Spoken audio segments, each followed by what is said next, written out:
Fl-aħħar 24 siegħa ma kien hemm l-ebda każ ġdid li riżulta pożittiv għal COVID-19 minn 987 swab test sabiex bekk il-każi f'Malta baqgħu dawk ta' 618.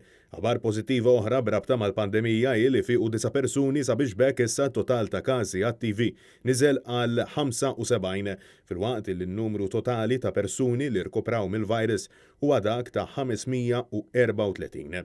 Madankollu minkejja dawn iċ-ċifri l-aħħar appell tas-Superintendent tas-Saħħa, Professur Charmaine Gawci, kien dak ta' kawtela fejn bosta mediċi jappellaw sabiex il-pubbliku jibqa' jsegwi l-pariri tal-awtoritajiet tas-saħħa u jżomm id-dixxiplina għaliex faċli illi l-virus jerġa' jibda jifrex rasu.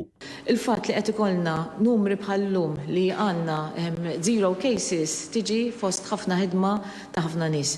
Tiġi wkoll fost responsabilità u dixxiplina fost il-pubbliku kollu. Dan fid-dawl ukoll illi 3 persuni ma felħux jiġġieldu mal-infezzjoni tal-virus u sfortunatament il-fatalitajiet telgħu għal 9 f'temp ta' inqas minn ġimgħa.